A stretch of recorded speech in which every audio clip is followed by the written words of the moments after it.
we start with Campus Law Center, you guys, going anti-clockwise, which is a Potpourri Two, right? There's a similar set of questions, same rules, we're just going anti-clockwise. Your direct question coming up on the screen, these are members of two commissions. Both these commissions had one chairman. Name the chairman and tell me what were these commissions about. Name the chairman and tell us what these commissions were about. So I'll show the image of the two commissions. Just tell me. So there is a certain clue that we have embedded in a certain way. So if you are able to grapple with that, you'll get the answer. So just tell us the two parts of the question. Just tell us what this commission dealt with or what is this commission about, and tell us who the chairman was. So I'll probably leave it in this slide. Teams which are pouncing, please raise your hand. I have 3 teams pouncing, and I close Pounce. Are you guys pouncing? Please, okay, write it down then. It's always better for me to see what you've written. Okay, so I've seen the answers. Yes, Campus Law Center, Delhi. So basically, this is Radcliffe Commission. In order to divide India and Pakistan, West Pakistan, India and East Pakistan, they drew the line, the boundary, Radcliffe line. So you're saying this is the? Radcliffe Commission. You're saying it's the Radcliffe Commission, and these were the people who were involved in dividing India. I'll give it to you. Good 10 points. So the way to have worked out, if you notice, there is equal number of Hindus and Muslims in each of these commissions. So there was a Punjab and a Bengal commission that was formed, of which both of them, the chairman was of course of Cyril Radcliffe. So chairman of the Punjab and Bengal boundary commissions, as they were called. So 10 points to Campus Law Center, Delhi. And teams which pounced quickly, if you raise your hand. Symbiosis Law School, 10 points. Ramjas College, 10 points. GNLU guys, so 10 points to GNLU. So all 3 of them got it right. So 10 points to these 3 teams. Okay, next question is a direct to Symbiosis Law School, Pune. She was the first and only Dalit woman to be elected to the Constituent Assembly in 1946. A trailblazer in many ways. At 34, she was also one of the youngest members of the Assembly. In a speech delivered on 28th August of 1947, she went on to say, as long as the scheduled castes or the Harijans, or by whatever name they may be called, are economic slaves of other people, there is no meaning demanding either separate electorates or joint electorates or any other kind of electorates with this kind of percentage. Personally speaking, I'm not in favor of any kind of reservation in any place whatsoever. A dismissal of separate electorates and reservations hailed in an independent India based on a strong common national identity, identify this famous person from the Constituent Assembly. So teams pouncing, please raise your hand. I have 3 teams pouncing, and 4 teams pouncing, sorry. 4 teams pouncing, and I close Pounce. Right, so direct is to Symbiosis Law School, Pune. What's your answer, guys? She's Velayudu Dakshinain, the... So you mean to say Dakshain. I'll use my discretion and give it. I think they had it in their names. So this is Ms. Dakshini Velayudhan. So I'll give it to you. So this is Dakshini Velayudhan, the only Dalit woman who was part of the Constituent Assembly. And question for the audience. You know, very interestingly, she happened to be a first cousin of another famous individual who was inspired by Dakshini Velayudhan's activist work to ultimately, this person on scholarship went on to study in Britain and all of that, went into IFS and later went on to hold a very important position in our country. Any idea who this person is? Yes?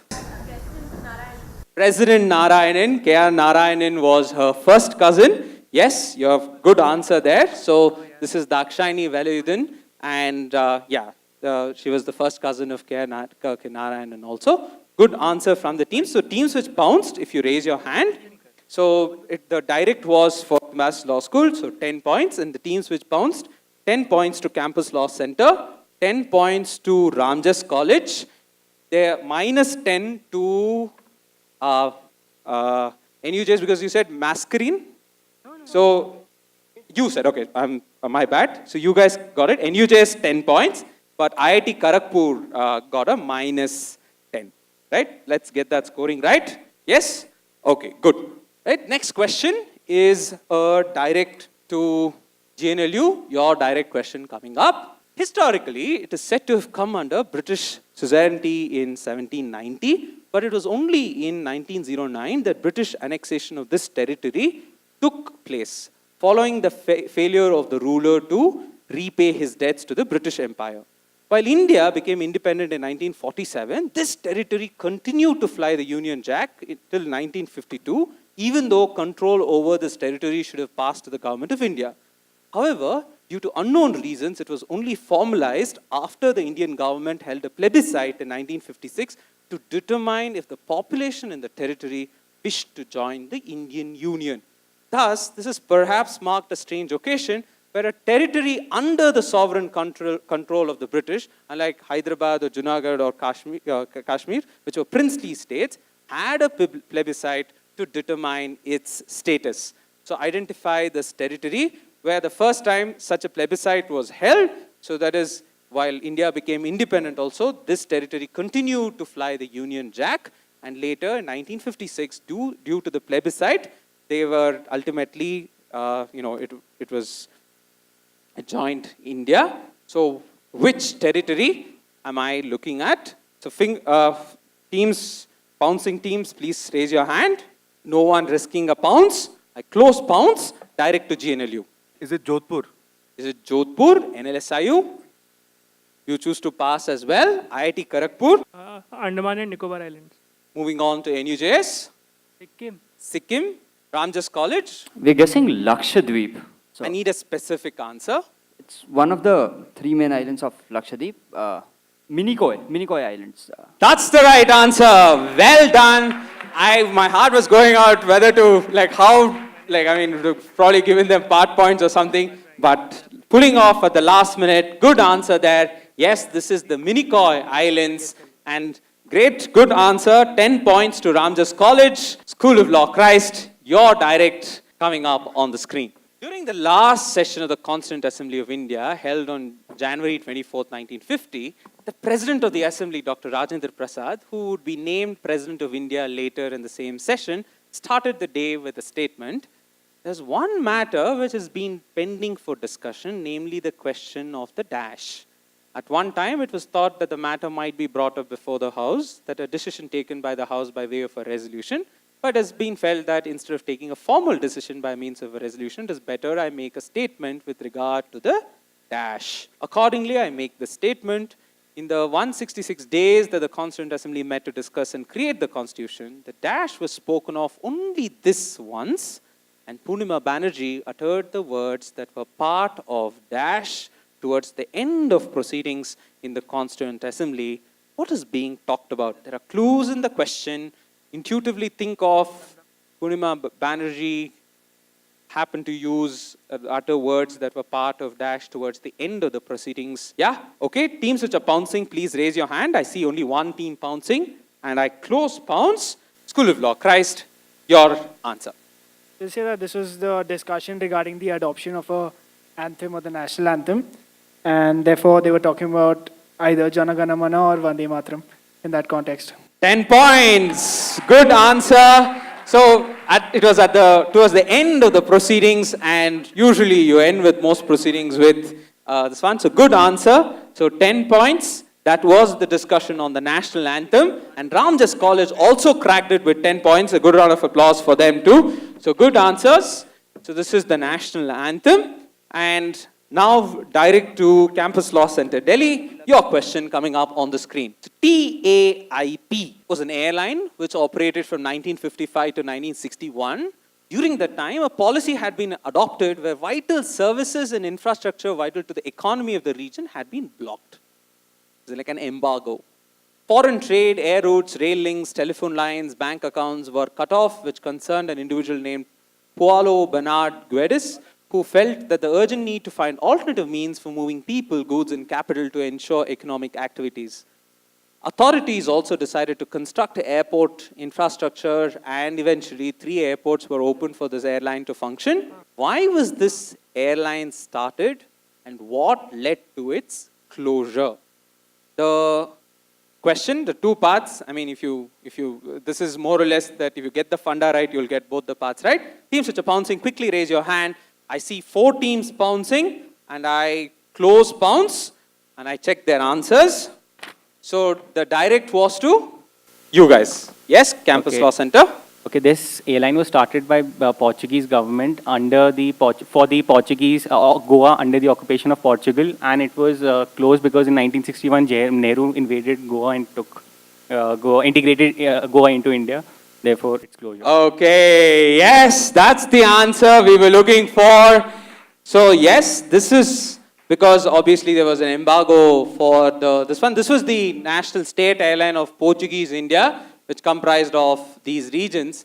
And the main objective of its creation was to, of course, counteract the blockade that India had imposed. And the annexation of Goa led to its closure, right? So I was looking for both these parts, right? So teams which pounced, if you raise your hand, School of Law, Christ, 10 points.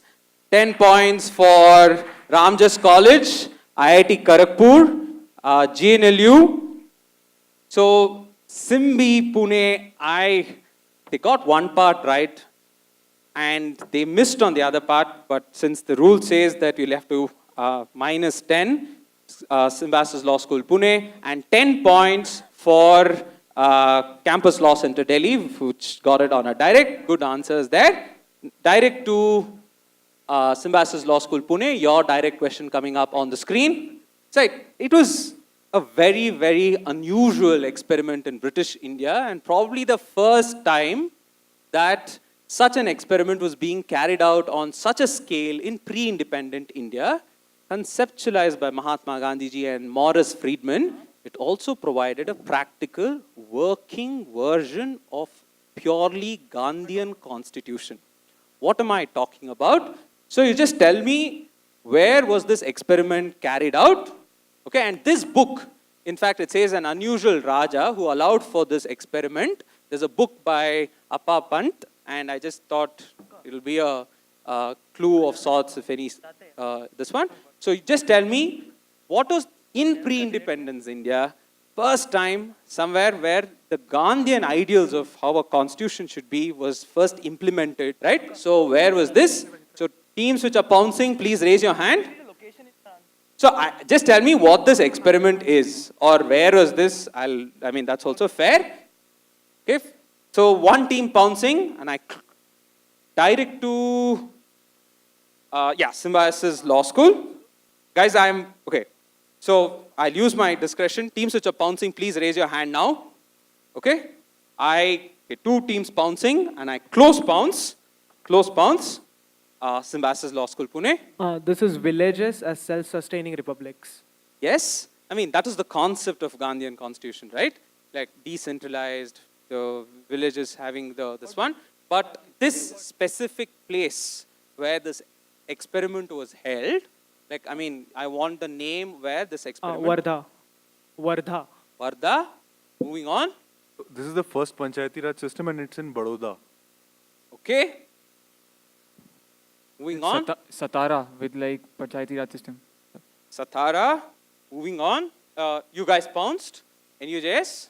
Okay. Ramjas College pounced. School of Law, Christ. Panchayati Raj system and Worli. In? Worli. Okay. Moving on to Campus Law Center, Delhi. Is it Laurie Baker's Modern Village? Laurie Baker's Modern Village. Not Laurie Baker's Modern Village. Okay, the direct was for Symbiosis Law School, Pune. Anyone in the audience? Yes? The experiment is what I was looking for. Very good answer. And this is the first time a king allowed for the Gandhian constitution, the Gandhian ideals to actually play out in this region. So the experiment which handed over power from the Raja to the residents directly, and it was a purely village level self-government where it was the Swarajya, the self-rule was formalized, the decentralization played out, etc. The first time. So this was the Aund experiment is what we were looking for. Unfortunately, teams which pounced, both of them got it wrong. So we have Ramjas College minus 10 and we have IIT Kharagpur will also get a minus 10, right? So with that, we've completed our 2 rounds of potpourri rounds of the national finals.